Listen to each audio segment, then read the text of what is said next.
Hey guys, Political Junkie 2414 here, and welcome back to another video. Today, after, 9 months, I think it's been a very long time. I'm going to be updating my prediction for my 2024 presidential election prediction in a scenario in which incumbent President Joe Biden goes up against Florida Governor Ron DeSantis. So this isn't my first time making a prediction between these two. I made one back in December of last year, and it showed Ron DeSantis pretty far ahead. It showed Joe Biden, I was clear that I believed that while Donald Trump would lose to Joe Biden, I thought that Ron DeSantis had a very good chance of beating him, and in fact, I did have him, winning the Electoral College, winning 297 electoral votes to Joe Biden's 241. He was flipping states like Wisconsin, Pennsylvania, Georgia, Arizona, and Nevada, and coming really close in Michigan.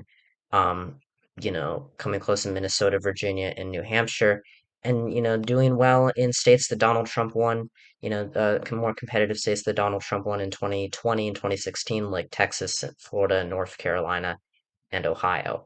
Um, this was back before Ron DeSantis announced his campaign. This was when he was in a much better spot to defeat Donald Trump in the Republican primary. Um, you know, and while I'm not going to sit up here and act like my predictions are fact, because they're not, they're my opinion. I want to make that clear. I was very, I was not the only one saying that Ron DeSantis would be a very strong candidate. And seeing, his 20-point win in his governor's race in Florida was very, very impressive. And I think a lot of people would argue that it helped to contribute to down ballot Republican successes in the Senate race with Marco Rubio and in most of the House races in the state of Florida. However, since then, Ron DeSantis, up until May of this year, had not announced his candidacy. And during that time, in which he was not a declared candidate, he dropped. You can see at the beginning of the year, if we go back to January 1st, if I can get the average here. But DeSantis was within single digits of beating Donald Trump. Trump was not even at 50%.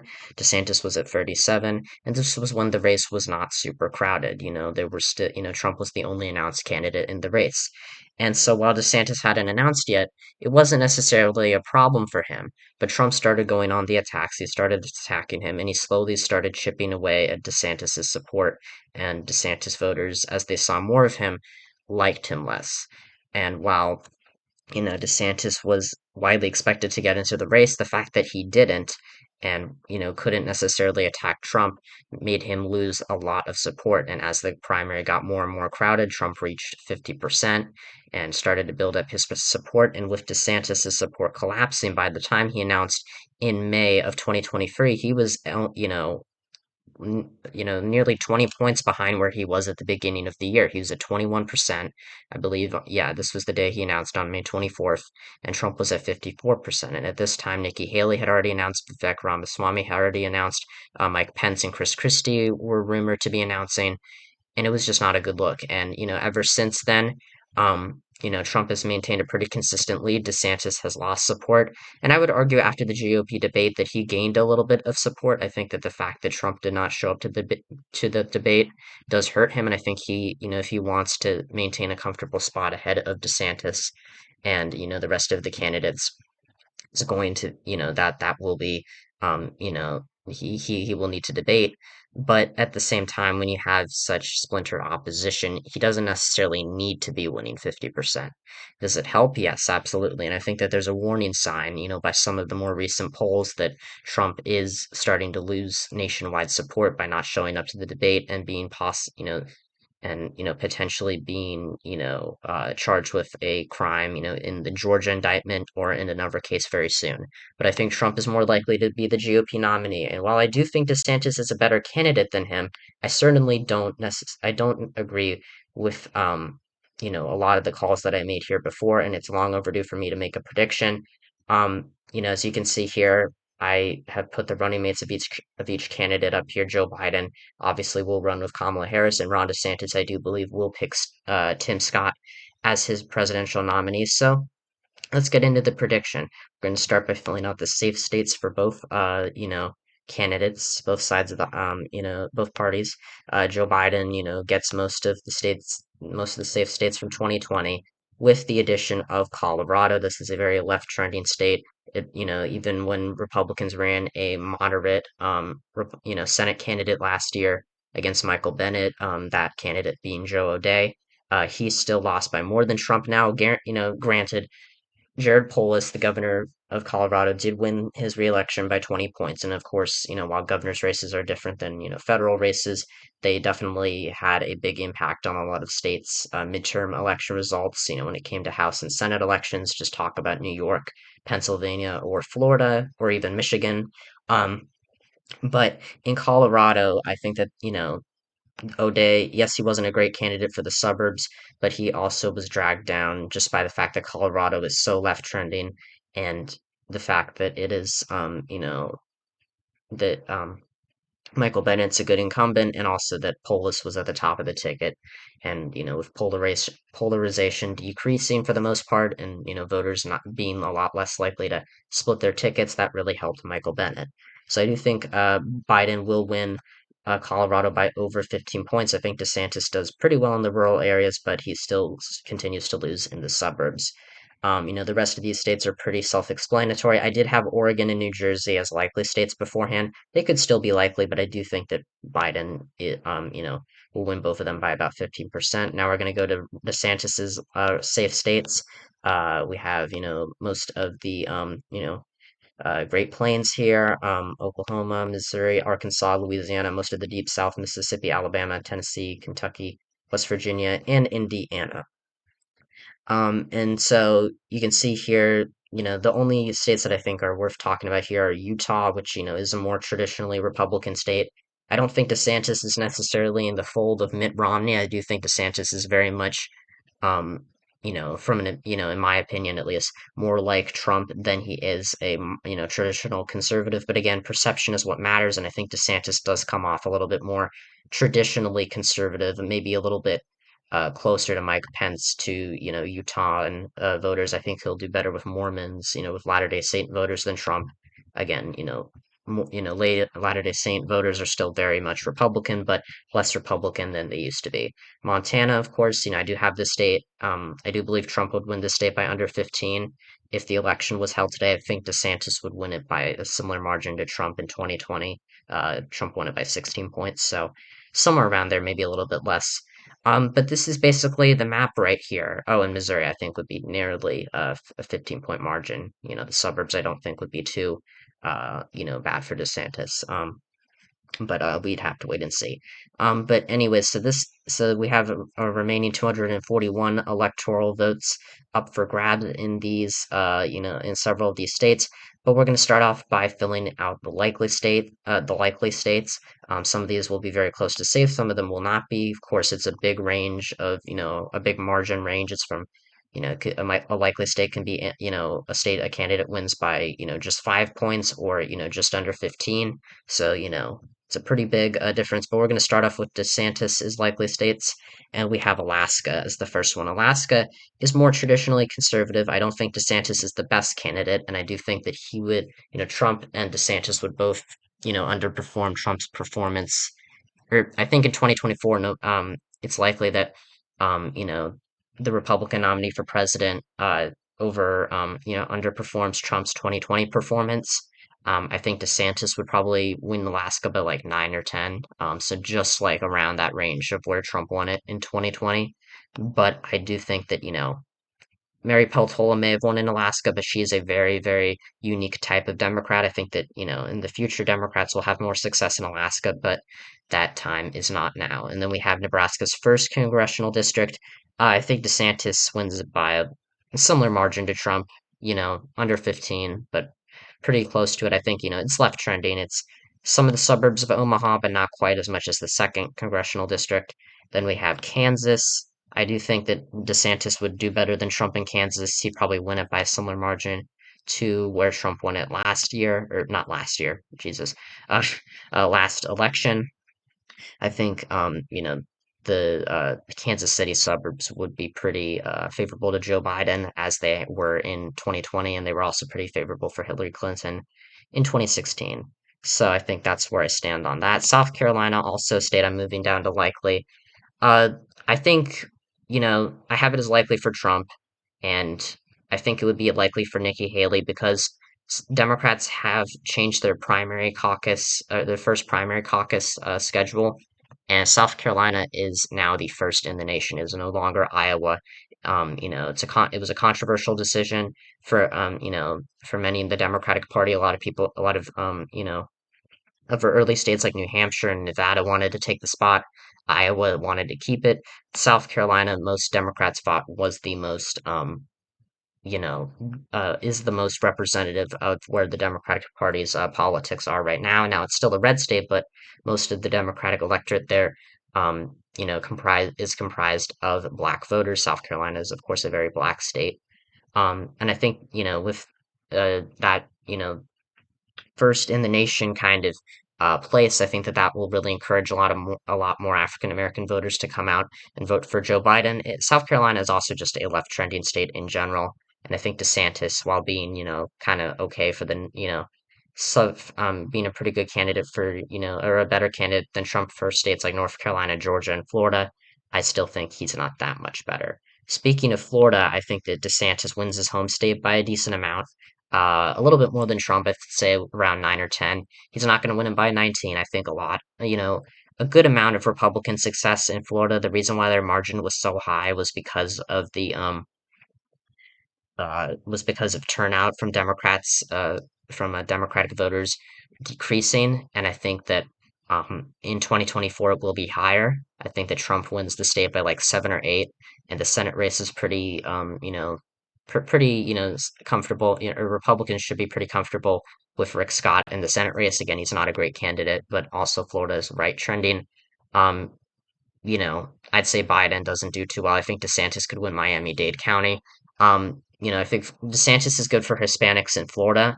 Whether that translates to other states in the nation, I'm not so sure. Of course, Hispanics are not one big group. They're very, there are different, there are different, subgroups of Hispanics, and Hispanics in state Nevada or Arizona are very different from Hispanics in Florida or South Texas. So we have to keep that in mind. But for Florida, I think that DeSantis does very well in the Miami-Dade area. I think that he does decently in the Orlando and Jacksonville areas, better than Trump. But again, I think he wins the state by high single digits to low double digits. I think that is where we could see it right now. Possibly, wins it by around 12 or something like that. Iowa and Ohio, these states in the Rust Belt, have become very Republican. I don't think DeSantis is as good of a candidate for Iowa and Ohio as Trump, but he is still good enough. Democrats ran a really good Senate candidate in Tim Ryan in 2024, and or in 2022, excuse me. And they still lost to JD Vance, who, again, I don't think was the worst candidate, but he was definitely not the best either. I think Ryan was a very strong nominee. He did very well in the debate. But again, debates don't always matter. And Ohio, overall, had a better, Tim Ryan did fine there, but he obviously, given the circumstances, probably should have done better, especially for a former swing state in a state that was so heavily targeted by Democrats, and a state that Republicans really had to defend last year. In 2024, Democrats have the upside of Sherrod Brown running for reelection, and he is, of course, an incumbent. I would argue a much stronger candidate than Tim Ryan, which says a lot. But I think Brown can will help Biden, but I also think he will be hurt by the GOP nominee winning the state at the top of the ticket.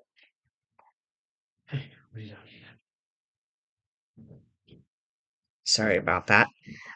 So yeah, I think that Ohio overall is a pretty solid state for the GOP, no matter who wins it. And the final likely state for DeSantis, or likely district, I guess, would be Maine's second congressional district. I could see it being lean. It's more Democratic down ballot. I think Jared Golden is very likely to win re-election.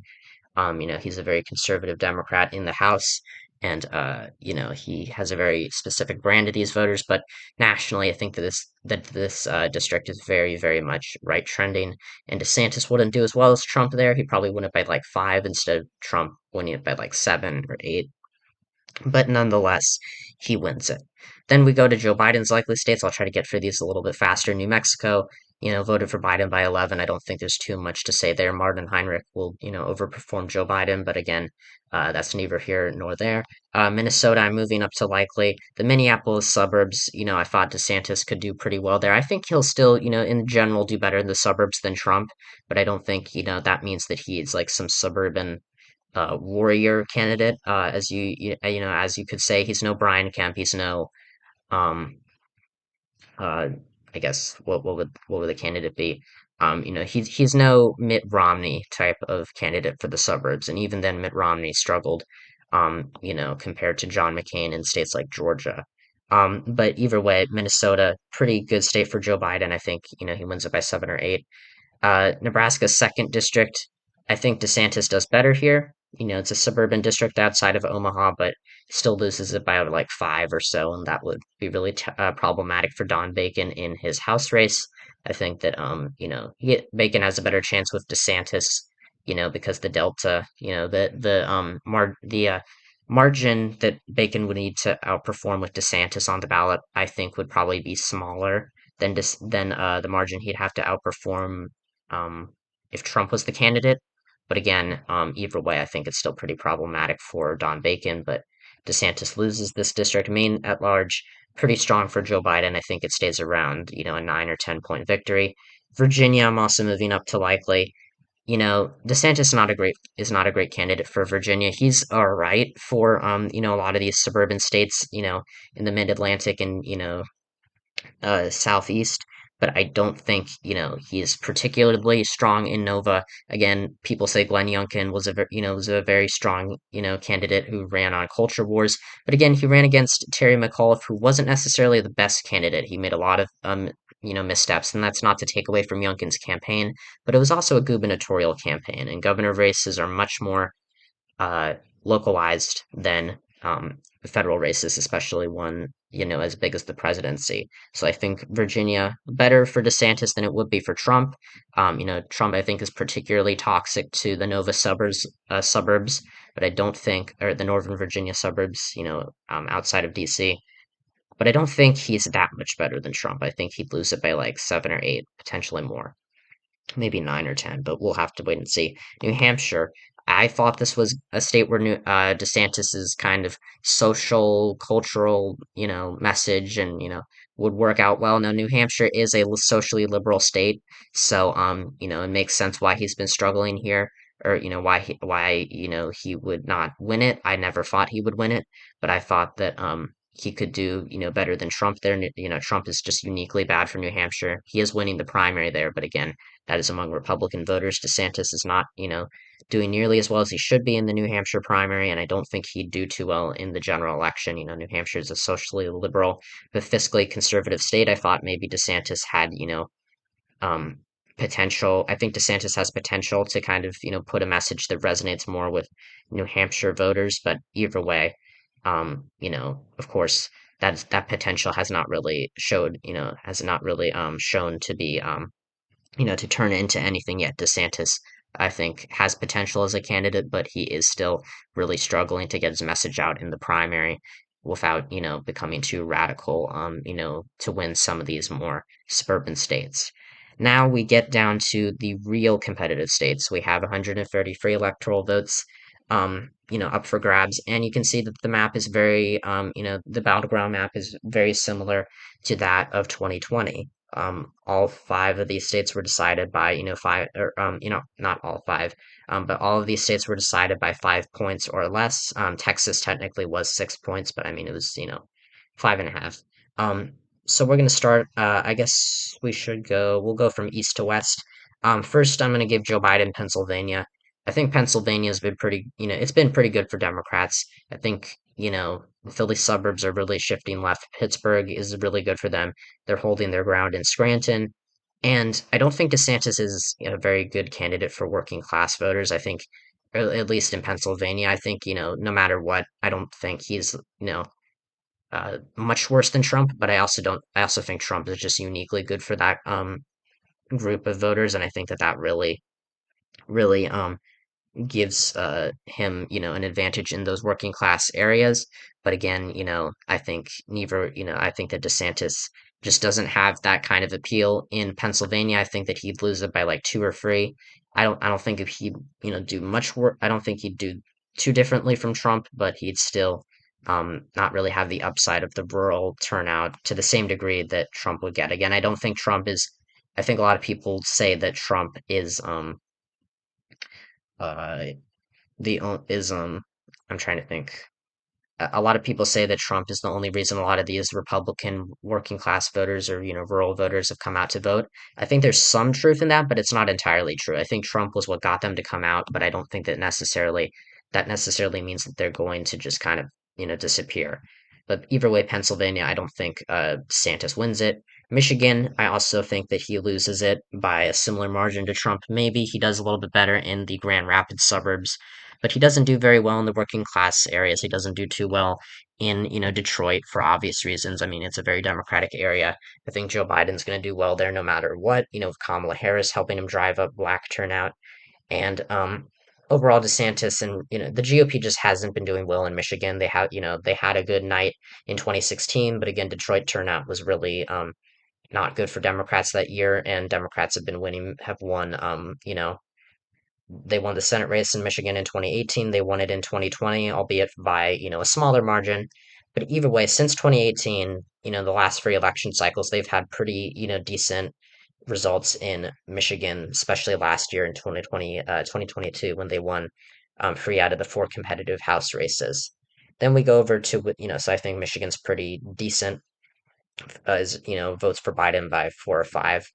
Wisconsin, I think DeSantis narrowly loses it. He does all right in the WoW counties. The WoW counties. I think the WoW counties are a little bit, and if you don't know what I'm talking about, I mean the suburbs of Milwaukee, which are historically very Republican but have been trending Democratic. I think that they are a little bit more elastic than, say, the suburb. They're more elastic than the suburbs of, say, Pennsylvania, or either the Philly suburbs in Pennsylvania, or the Atlanta, much more elastic than the suburbs of Atlanta.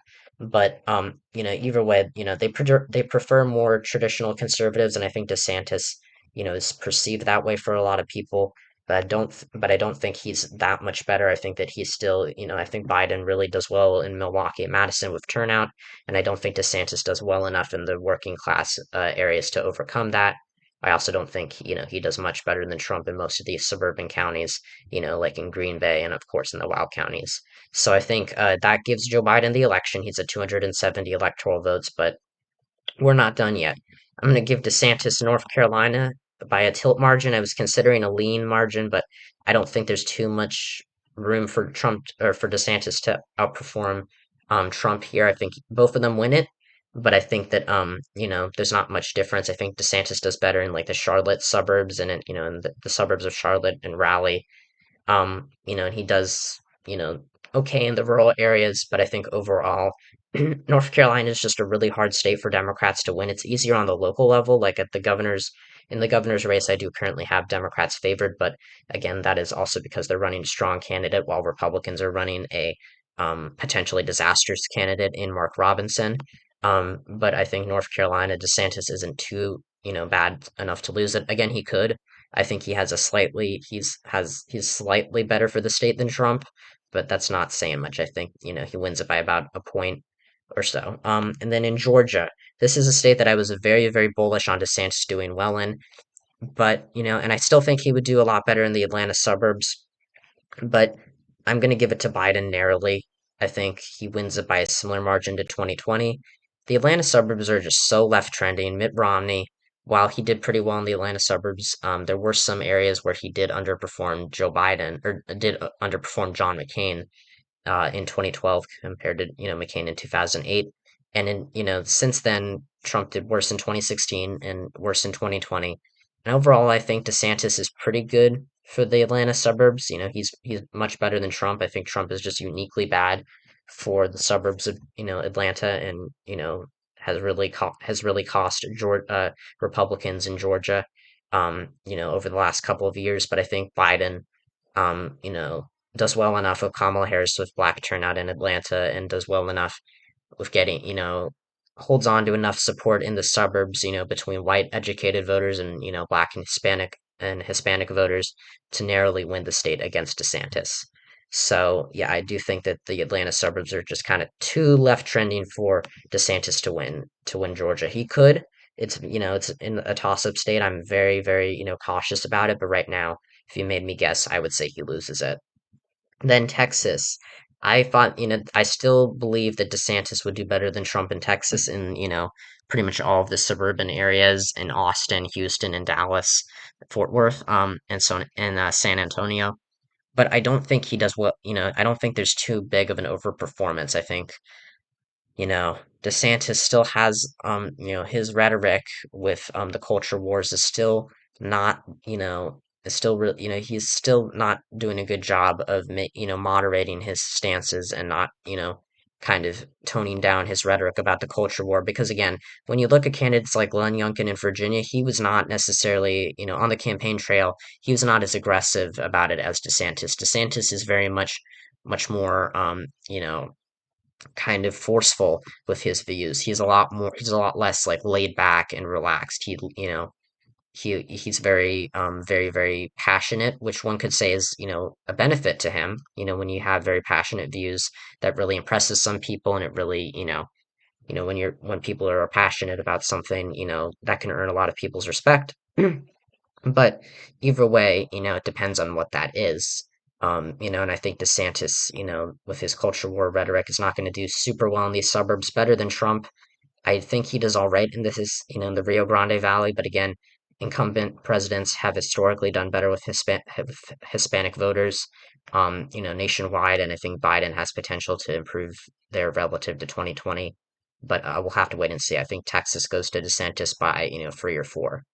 Then we get down to Nevada and Arizona, and I'm going to give both of these states to Joe Biden. We'll start off with Arizona. I think DeSantis has potential. Arizona is a more, the suburbs of Phoenix are more have more white educated voters, which give DeSantis more potential because, of course, white voters are much more likely to vote, um, Republican than, say, black and Hispanic voters. Um, but either way, I think DeSantis, while he's decent for, Arizona, I think Arizona is a state where his rhetoric is more, has more potential to give him a victory. I don't think it will. I think that, Biden is going to do very well in Phoenix and in, Tucson, and well enough with Hispanic voters. And in all fairness, Democrats in 2022 ran, Katie Hobbs, who, yes, was the Secretary of State, and that was an important position. She'd won statewide office before, but Carrie Lake was, campaigning, was really, giving it her all in many cases, when it came down to campaigning, at least in terms of campaign strategy, and campaign rhetoric, and maybe not so much. But Katie Hobbs was not even debating, and she was behind in the polls. And yes, Arizona polls have historically underestimated Democrats, and I acknowledged that back in 2022. But either way, if Carrie Lake couldn't win in a scenario where she basically had the election handed to her, despite being, not the most moderate candidate, I don't think that's really going to help. I think that it's kind of hard to make a case for DeSantis winning Arizona. He could win it. He's better than Trump for sure, and he'd do, I think, better than Trump in the state. But right now, I think that Biden wins it by a very narrow amount. I think he wins Maricopa by, around this is similar margin than 2020, and that gives him the state.